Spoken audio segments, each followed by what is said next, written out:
He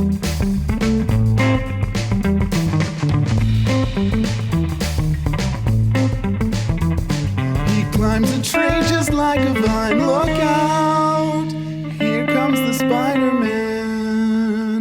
Hey, everybody.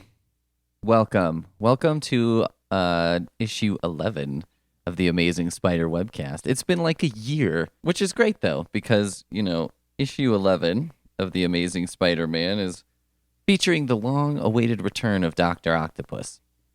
So, would I go so far as to make a complete lie and say that, we were making it an even longer-awaited turn, and this was the method?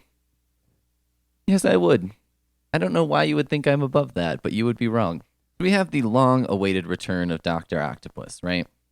We're told by a convenient radio broadcast that Doc Ock has served his term, which I guess lasted like a couple months. I don't know. This is like one of those moments where I'm like, is comic book time and real time the same or super different? It's hard to tell.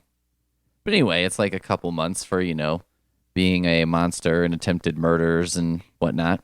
We find this out, because it just happens to be the radio's on, which I think is such a weird thing in movies that, they just happen to tune into something right when it's happening. But it's even weirder in comic books because when you get right down to it, it's like you don't actually even know that the radio was turned on because there's no visual indication that the radio was even on in the first place.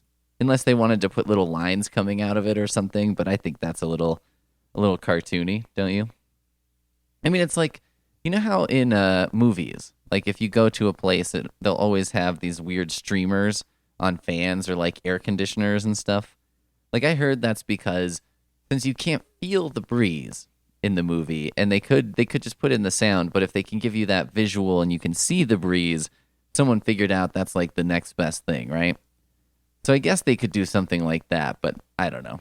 Whatever. So anyway, we see Dr. Octopus in jail, and he's been spending his time becoming more dexterous with his arms. It's like kind of one of the ultimate examples of where people are like, I don't know, man, like you throw the wrong person in jail, and it's like they actually just learned how to be better criminals while in jail, right? Like maybe this person is on the edge and shouldn't be spending time in jail, and you're like, yeah, I mean, maybe Dr. Octopus is on the edge, and we would have been better off, I don't know, doing something else with him. Not just giving him a lot of time to screw around with his deadly mechanical, indestructible arms and stuff. And he, demonstrates how good he is because he, lights a match with one of these big arms, right? Which I feel like wouldn't be a thing today, because, I mean, who the fuck carries around a match today? It's funny when you go to a restaurant. This is like a... I guess a hipster type thing, right? Is like a restaurant will have a matchbook because it's like, well, what are they going to use those for? Like today, they'd have to show him do something else. I think we'd see him plucking a flower or something like that, right? Or picking up garbage on the highway, but he'd be really super good at it. He would pick up some super delicate bottle and not break it or something like that, right? By the way, supervillains really should be put to work doing community service. I mean, can you imagine, how good would Magneto be at picking up garbage on the highway? He could pick up all kinds of shit.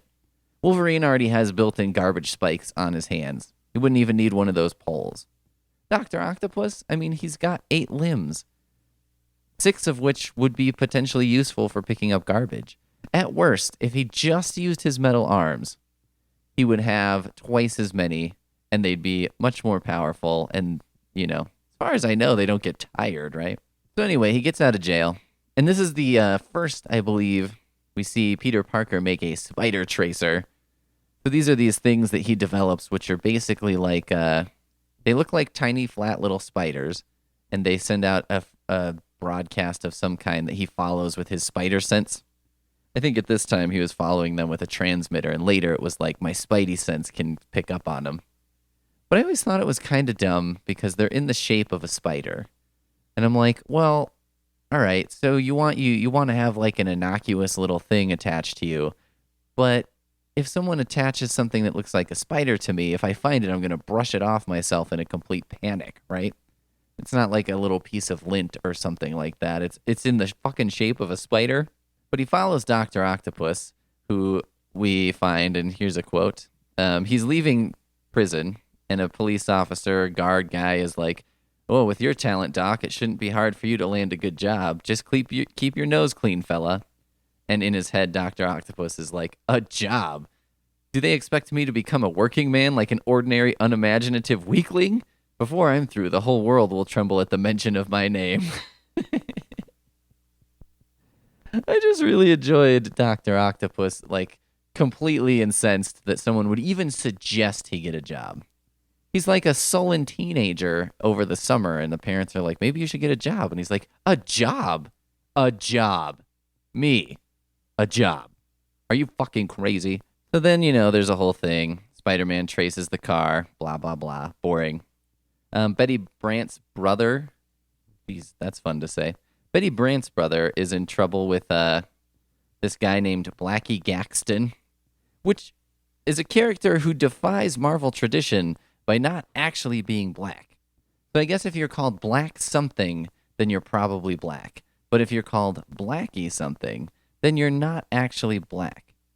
So anyway, like, through complicated things, this is how Betty's brother ropes her into picking up Dr. Octopus. And Dr. Octopus breaks Blackie out of prison. And so, eventually everybody kind of convenes on this docked ship where Spider-Man sprains his ankle on an old rope left lying around. This is like a thing that happens in the old Spider-Man comics a little bit more often, is Spider-Man will sustain sort of a minor injury, and not because he got I got punched in the face by like a, unbreakable metal arm wielded by a crazy person. It's like, there's just an old rope laying around and I got twisted up in it. Stupid me. So, they have to have this fight where Spidey does all this Cirque du Soleil kind of shit to keep the weight off of his foot. And then, in the sort of fray, Blackie shoots Betty's brother. And then Ock escapes by basically using all of his arms to shove fools out of the way. Out of the way, fools. And makes his classic getaway, right? And so then they have a sort of face-off style fight, Doc Ock and Spidey on a boat. And they kind of go blow by blow as they can careen into a dock. I mean, basically they're just punching each other like crazy, right? His blows are doing this and his blows are doing that, and there's a lot of blows. But they crash. They both go flying off the boat into the water. And then, Doc Ock has escaped. Spidey is hanging up on a wall. And Betty's brother dies because he got shot. And he's, whatever. And so then there's this part where basically it's just like Peter Parker's talking to Betty Brant. And it's like, okay, so it cuts to sort of like a wake or a funeral or something. And Peter Parker says, "I'm glad the police cleared you, Betty, but I know how you must feel about your brother. Oh, Peter, he was always so weak, so headstrong. He got into bad company while he was at college, but still, I loved him. Poor Bennett, at least he ended like a man." I mean, I guess that's true. Let me go back here. He must have tried to stop Blackie or something, right? Oh, yeah, okay. Oh, he throws himself in front of Betty because he's like, "Oh, don't get shot in the crossfire," and then does exactly that. They, maybe could have used the time to get out of the way instead of being like, "Get behind me." Anyway, she says, "In my shock, my rage, I blamed Spider-Man for his death. I realize now how wrong I was. It wasn't his fault. He was trying to help us. But still, I never want to see Spider-Man again. I couldn't bear being reminded of Bennett." That's her brother. "Can you understand that, Peter, or do I sound like a fool?"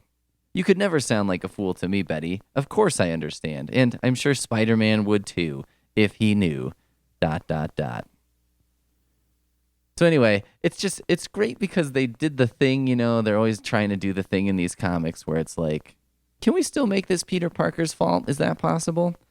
/ Spider-Man's fault? Can we still have everyone hate Spider-Man? And so it's like, okay, now we're in this situation where they had a fight on like a ship, so everyone saw everything that happened.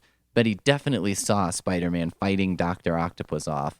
And but how can we make it so she still is kind of pissed at him or doesn't, hate Spider-Man? And it's like, okay, because she'll be like, seeing him will remind me of my dead brother.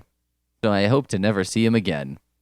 We're like, touche. The old Parker luck once again. Mostly a quick story seems to just serve to get Dr. Octopus out of jail. and kill Betty Brant's brother, I guess. God, how did I find a thing? Betty Brant's brother Bennett, who's blonde.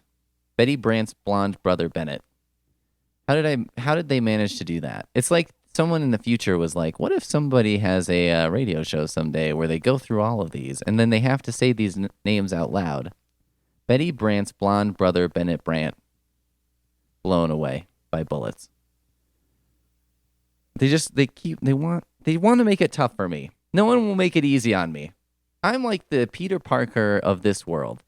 It's like I'm trying to do something good and everyone just thinks I'm a menace. Or treats me like a menace or something. Menace to society.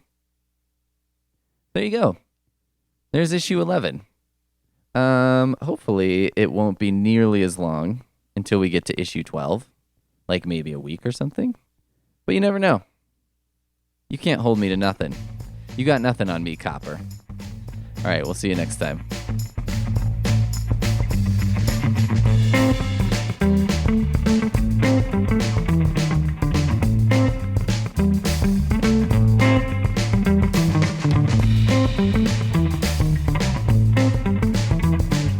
Climbs a tree just like a vine. Look out!